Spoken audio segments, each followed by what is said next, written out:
Hey guys, I know you had to take a little quiz on how to use your um, hands-on labs, but I wanted to show you how they work. So let me jump over here. I've got installing, updating, removing software on Linux going here, and I know my screen, it's the teacher screen, so it's got some stuff here that you won't see. But down here quite a ways is finally this assignment, installing, updating, removing software in Linux. And so what I'm going to do is just start that up. We're not going to go through the whole activity. I just want you to see how it works. All right, so this is the instructions for what you're going to be doing.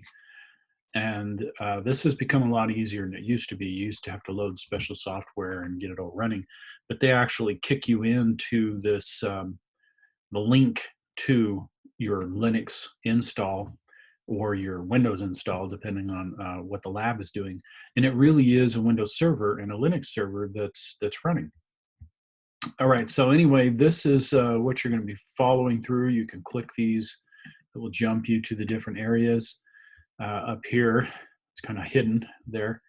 You can see that we can check progress on any of those things, or we can actually just, let me close this, check progress right here once the lab is started. So we get an hour for the lab, and once you hit start lab, it moves things over for you. So it's going to open up a little window here that is really connecting to Linux.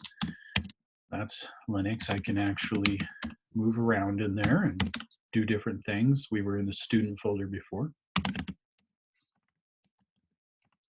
Back into the student folder. They do warn you, don't do stuff you shouldn't be doing in here. Otherwise you'll be locked out. They tell you that. Anyway, so here it is. This is how it works. This is a real instance of Linux, and here's your instructions for what you're going to do, and here's your countdown. And make sure that when you're done, you end the lab, and then it'll score everything for you. That's pretty much it, right? That's it. I've got other videos and things on how to get around a command line interface and things, but this is just to show you, hey, this is a hands-on lab. So we're going to do one of the steps, verifying installed software on Linux.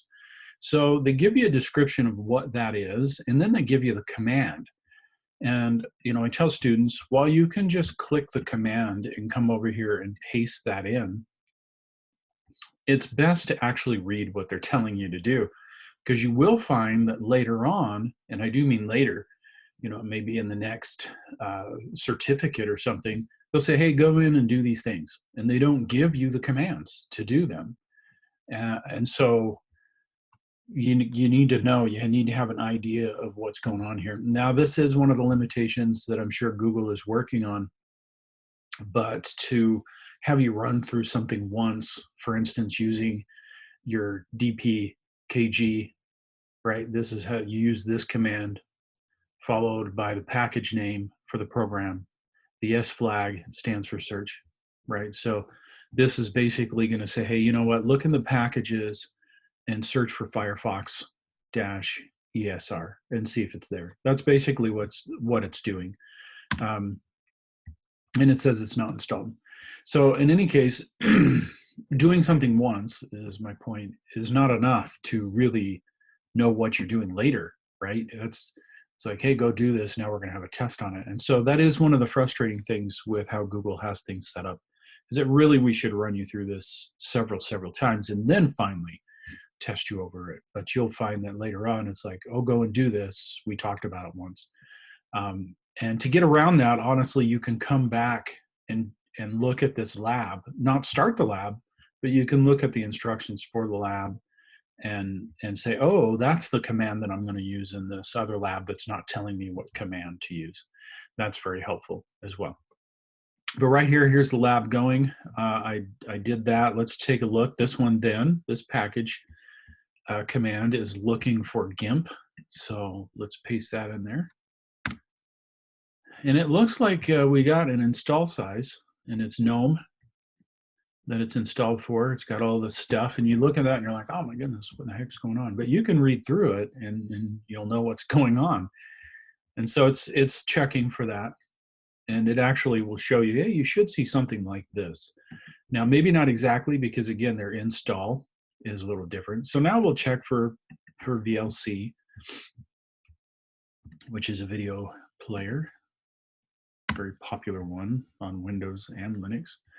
And then they show you here, hey, you're actually looking for this version, right? So it'll have that version number in here, and we have to poke around and find where that version number is.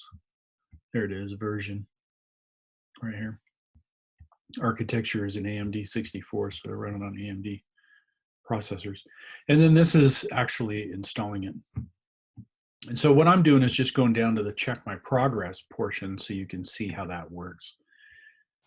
So now we're going to use a different command, the apt-get or application get and install, fix anything that might be out of, and it's actually doing it. So when you see this on the screen, it's actually going out and looking in real life and finding whether or not that's installed, and then checking and saying, hey, do you want to install it? And I'm saying, yes, go ahead and install that.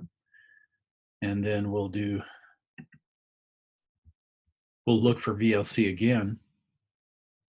So this is not fake, is what I'm telling you. Same with Windows. So it's really cool in the fact that you're really working on this stuff. And it'll take a minute here. Let me go ahead and pause. That way you don't have to wait too long. All right, so that went on for another minute or so. And now I'm going to copy that other command in, which you'll notice is using the D package again. And it's checking. And it's like, well, let's see what the status of VLC then is. And then we can come up here and notice, hey, the version has been upped. So look at that, it did do its job, just like we thought. And that's what they're having you check here. Notice the version is different. So we go ahead and hit check progress and notice that this changed to 10 of 30. Now I'm not gonna finish this. The only other thing I'm gonna say is when you're doing these, make sure that when you end your lab and then you close down the tabs that you were using to get into that lab. Otherwise, it may not close correctly. That's a little problem. Now, you could have, I didn't finish it, but you could have taken a screenshot when it's done and say, look, I finished this, and then that's what you'd turn in. Or, of course, you can go back over and click on it. So if I go ahead, oh, this one doesn't have my link on it. But if I go ahead and go back over to the material, then what I'll see when you click that screen is, oh, this is done and this is what the score is. And you would take a snapshot of that. Once again, if you have any questions, if you have trouble and problems, let me know. I should have also mentioned there was that little chat button down on the bottom. That's for technical issues. I do have students that will get with me and they'll be like, oh, it's erroring out and doing this stuff. Well, I don't have any control over their hardware and software. And so I can't fix those kinds of things. So if you're in a lab and it's doing something funky that it shouldn't be doing, then you click on the little chat down at the bottom and you chat with them and say, this is what it's doing. And they're really good. They get right on it and help figure it out right then. If it's something about, the class in general, like I don't understand what it's asking me to do, then you'd ask me. Because in the chat, right, they're the technical support. They're not the class support. I'm the class support. So that's the difference between the two. Technical problem, the lab's not working right, then just chat with them. Educational problem, I don't get what it's having me do here and why, then get with me. We'll Zoom, we'll maybe not Zoom, maybe I'll send you a video, whatever works best so that we can get you over that hump of what is happening, right? Because they do have that. You have to make some leaps in this class. And you watch the videos and you go through their stuff and you're like, what? So please ask questions, get with me if you need me. We'll see you later.